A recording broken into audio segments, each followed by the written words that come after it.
So today's video is going to touch on consumer direct bike brands like YT, Commensal, Canyon, and Gorilla Gravity, GG.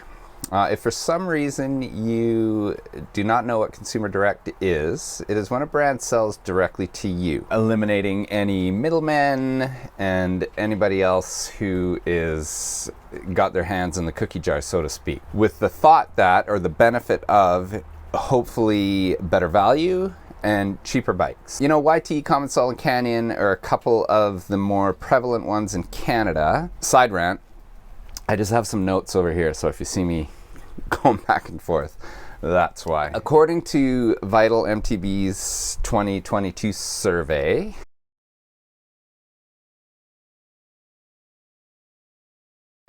which I'll be kind of linking to throughout this conversation, it looks like 73% of the people who took the survey are thinking consumer direct for their next brand. Are you considering purchasing from a consumer direct bike brand? I was surprised to see that basically 3/4 of the people said, yeah, they'll go direct to consumer, because 5 years ago, it would have been heresy if you said you would, you know? Yeah, absolutely. But, average cost of a bike these days is 5,000 something. And 5,000 something still buys you, Fox factory level from some direct sales brand, or very close to that anyway. Like probably top of the line from most direct sales brand non-e-bike it tops out at about 6 these days. Yeah. So like 5 years ago, it was kind of still, it wasn't a scary proposition, but buying a bike came with a lot of issues. There were still things being ironed out 5 years ago. Dropper posts weren't super reliable. Some of them still aren't, but some of them are. And so the thing is, you probably want that sort of safety net of the shop standing behind the brand and being there for you when something breaks. And over the last few years, bikes have matured and also so has reliability. So there's more and more people probably who feel like, yeah, I can actually take this on and, I can manage most of it. And if I really need help, so, I'll pay for it. And it was not that long ago. I think some people still think this way, that consumer direct brands were the evil empire and going to bring about the ruin of the bike industry and shops. And, as a purist, how could anybody think of supporting a consumer direct brand, and all sorts of doomsday scenarios. So, I mean, to an extent, some of those played out. I definitely think that it affected the brick and mortar shops. And whether we like it or not, online and direct sales are the way the world is moving. Actually, has already moved too. Where do you normally buy your new bike parts?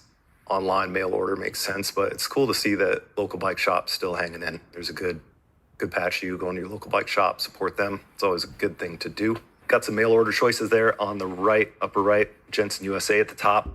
So I think a lot of shops had to pivot and adjust the way that they did business and adapt to this new reality. I just thought I would try and answer a few of the age-old questions and share my experience with buying 3 consumer direct bikes and 2 brick and mortar bikes. This is like in the last few years, in case someone is on the fence. And don't worry, I'll try and layer some other more interesting content in the video as well, some riding and various things in there. So get you to maybe stick around for a few seconds if you've already made it this far. One of the big questions that everybody has, and I know a lot of my friends and a lot of people that I know have had, is what happens when something goes wrong with the bike, specifically the frame, and what kind of support will you receive, if any? When buying consumer direct, there seems to be a couple of ways things are dealt with, and I have personally had a few different experiences. So we'll go into those. I'll just talk about my experiences. I don't want to get into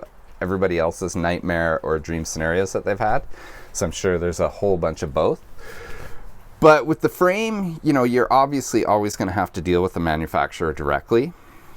I have been lucky and have not had any problems with the frame themselves on my CD bikes. So I'll just call it consumer direct CD from now on. But I have broken 2 frames from brick and mortar shops. And one was actually bought online from an online dealer in the States, and one locally. in Whistler here, which I'll talk about in a minute. You know, unscientific research and reading comments, etc., it seems to be a mixed bag of the support you receive. With people getting frame replacements or stays very easy and timely if you're the original owner within the warranty period, to people having absolute nightmare scenarios and it's taken months for a frame replacement or a stay replacement to get to them. Now, granted, this was, you know, years ago, and I think by and large the same can be said for some brick and mortar bike brands as well. I've had some experiences that have taken months, which we'll get into in a bit, and I believe that most of the CD brands have somewhat got it together. And things are a lot better than they were a few years ago at sorting out warranty issues. You know, they're probably not perfect still, but I think they're a lot better. You know, forgetting the supply chain issues that everybody's having right now, I think that the CD brands have learned how to better manage their supply chains. They've learned how to better manage warranty stock. For example, like YT, it used to be quite common knowledge that you would order a bike from there, literally a bike for sale, and it would take months and months to get to you, even though you'd already paid for it. I noticed that they now have an in-stock page on their website that you buy directly from, and I'm hoping that people that buy directly from that in-stock page get the bike in a timely manner. So I think that's one of the ways that they've dealt with some of those issues that they had early on. And there are always going to be exceptions, amazing stories, horror stories, and the same can be said for brick and mortar. But by and large, I think things are much improved in the CD world. So with the frames that I broke, one was a downhill complete bike from an online retailer in the States, and one was a complete bike that I bought here in Whistler from one of my local shops. Both of them were taken care of in a more than satisfactory way, but totally different ways. From the online retailer purchase, I just had to send pictures of the cracks to the store and to the bike manufacturer itself. They confirmed the issues, and I think I had a frame sorted. It was about 3 weeks. It was a little while, but not crazy. And so I had to do some of the legwork myself, right? I had to take the pictures, serial numbers, receipts, all that sort of stuff.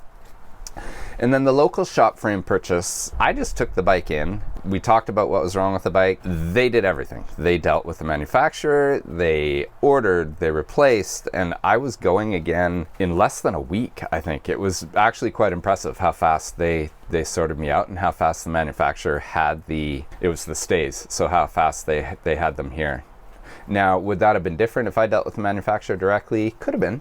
Totally. But both of them were fine. I had to go through a few more steps with the online purchase. You know, you have to understand that there's potential steps with CD purchasing and online purchasing, like receipts, pictures, shipping back, longer time frames, etc., that could potentially need to happen from you if shit hits the fan. Buying from a shop, they will take care of most, if not all of that for you. So you personally need to weigh that value proposition, and if the bike that you're getting from the CD brand has crazy value, is that worth it? Are you okay with having to deal with those minor issues? And then as far as the components, I think I've had a seat post, a rear hub, 2 forks, a shock, and brakes fail. So those are all on various bikes. The seat post was the only consumer direct component that I had fail. It was an interesting experience. I'll talk about that in a sec. And then the shock, 1 fork, and the brakes were from the online retailer. And the hub and another fork were from my brick and mortar bike shop here in Whistler. So we'll touch on the seat post, as that was kind of a learning experience for me. So I touched base with the consumer direct brand about the seat post, and their response was it's going to take months. After they had confirmed that I needed a new seat post, it was going to take months to get me one. They didn't have any in stock, and that's kind of where they left it.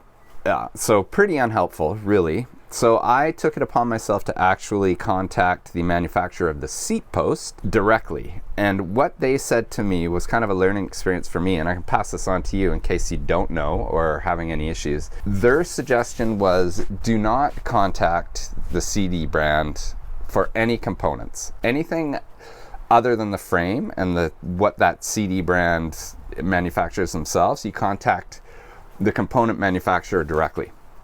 And so I did, thankfully, and that's what they told me, and I had a new seat post within 4 days, 5 days. So again, I had to show the receipt, proof of purchase and that sort of thing. But so yeah, if you have a consumer direct bike and you have some parts that go or components or anything that go, definitely look at touching base with the component manufacturer. So it was a little disappointing that the consumer direct brand didn't tell me to do that or didn't do that for me and just kind of left me hanging. So the hub and the fork were from a brick and mortar shop here in Whistler, and I had 2 different experiences with these guys. 2 different shops too, actually. So the fork was totally dealt with by the shop. They took it off, sent it away, and actually had another fork that I could use in the meantime. I don't know if that always happens. I had some friends that worked at the shop, so they helped me out. But I was still riding, and then the fork came in, they replaced, done, easy.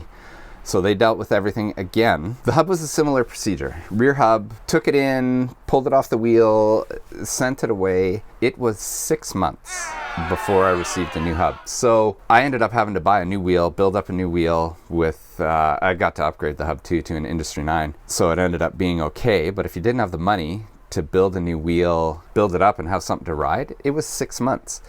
They did upgrade the hub for me from a 370 to a 350, so that was nice, but still 6 months brick and mortar experience. So like I said, consumer direct are not the only brands and companies that have issues with stock and getting stuff to you in a timely manner. So the other shock, fork, and brakes were all dealt with by sending them back to the online retailer and then 1-2 day shipping me the replacements parts once they received those. It was really easy. So the extra steps, shipping, proving that it's yours, receipts and stuff are the factors, but I actually had a part come from that online retailer next day. It was amazing. It's a different country. So I'm in BC, so this came from Washington. So the next day. If you can handle that aspect of taking care of some shipping and some receipts and stuff, that brand, and I'll shout out to them, Jensen, they were unbelievable in getting stuff back to me. And for Canadians, Jensen's great because the price that you see is the price that you pay. There's no customs or duties or anything on that. I'm guessing that their response times are really good because being an online retailer, they can carry more stock probably than a brick and mortar shop. So if it's in stock, they can turn it around and get it back to you really, really fast. Be interesting to see what would happen if it wasn't in stock.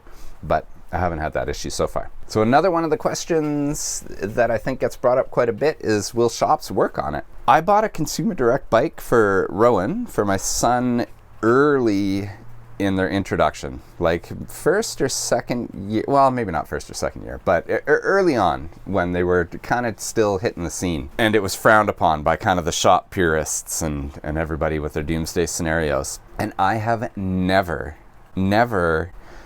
had even a comment regarding it being consumer direct. Every shop I have been to has been more than happy to take my money to work on it. The only issues I've ever had with taking a consumer direct bike to a shop has been specific brand parts like hangers or maybe some bearing sizes or something like that the shop has figured out. And we're lucky here in Whistler. We have a lot of kind of machining shops, North Shore Billet and a bunch that do hangers for various brands and stuff. That's it. I've never even had a comment. It's been amazing. So yes, shops will work on it. Warranty. So warranty is kind of a funny one. You know, I think it's different for every brand, but there doesn't seem to really be many consumer direct brands that offer a lifetime frame warranty, GG being the exception. But I think they're the only ones that really offer a lifetime warranty on their frame from being a true consumer direct brand. They all seem to hover around 2 to 5 years. I could be wrong though. But a big part of going with the Yeti that I have from a brick and mortar shop was the lifetime warranty. I've broken, this is kind of this conversation, a few frames. And I don't flip my bikes every year. I keep them for a while. And that was a huge decision with me, having the support here in town and the lifetime warranty on the frame. So for my kids, it's a little bit different. They're not a 200-pound dude, so they're a little lighter and not as apt to break a frame like I am. So warranty is definitely something you need to think about when you're factoring that into your value proposition if you're thinking consumer direct. So value and pricing, and that's where consumer direct brands tend to shine. The gaps have closed a little bit in recent years, I've noticed, but by and large, the value and component spec you get from a consumer direct brand directly across to a shop brand is higher and either a cheaper bike or better value for the same dollars going consumer direct. That's still generally the case. So again, that plays into your value proposition. Do you want the ease of the shop support and taking the bike in and not having to pull out receipts and ship and do all that? Are you willing to pay more for the same bike to not have to deal with that? So that's a personal decision. Okay, so you've bought a bike from a consumer direct brand. Now what do you do? It arrives at your door in a big box. How do you deal with that? Really easily. So the difficulty of this will differ from person to person and their aptitude with tools. I'm no grease monkey, I'm no mechanic, and it's easy. It was no problem at all for me. And looking at Vital's survey again, it seems everyone is pretty confident at working on their own bike. Got the nerd with the wrench emoji, and Vital MTBers do their own repairs. Almost 60% seem to do it on their own rather than go to a local bike shop. So yeah, it's good to see. Well done, guys. Yeah. So I did not find setting anything up in regards to the consumer direct bikes hard at all. They came with great instructions if needed, and there was nothing really super technical. You don't need to bleed the brakes, or generally you don't when they come. They're already done. Everything's set up and good to go. It's like handlebars, wheels, straightening out the stem, that sort of thing. And if you do have trouble, the shop will be more than happy to take your money to do it for you. So again, not an issue. So what's the end verdict? Well, for me personally, I can't speak for everybody. If the bike has the geo and spec I want with a warranty that makes me happy, I have no problem going consumer direct. I also have no problem supporting my local shops if they have what I'm looking for as well. It really is nice to be able to just take your bike in and let them sort stuff out for you. But for me, it totally depends on who has what I need in stock and at what price. So if it comes down to the same spec geo bike consumer direct versus brick and mortar, and it's $1,000 cheaper consumer direct, I'll buy it consumer direct. And that's not a knock on the shops at all. That's just, I've got a family, I've got 2 kids. $1,000 goes a long way towards tires and pads and everything else for the season of riding. So I guess coming down to it, yeah, price would play a big factor in my decision for consumer direct versus brick and mortar. So I guess what I'm saying is that I'm not scared to buy consumer direct. There is all those scenarios, those doomsday scenarios that people talk about are just not, they don't hold water anymore. Maybe at the beginning, some shops might have hissed and booed if you brought a consumer direct bike brand into their shop to be worked on, but that's just not the case anymore. At least in my experience, everybody has been more than happy to take my money to work on my bike. So that's about it for my rant on consumer direct. So it's just, I think it's a lot of common knowledge now, but this is just to help anybody out if they're sitting on the fence. I have a lot of personal experience with buying consumer direct. In case anybody is really trying to navigate that, should I go consumer direct or should I go brick and mortar? So we'll see you in the next one. Thanks for watching. Any questions at all, just drop them below and I would be more than happy to answer them. See you soon.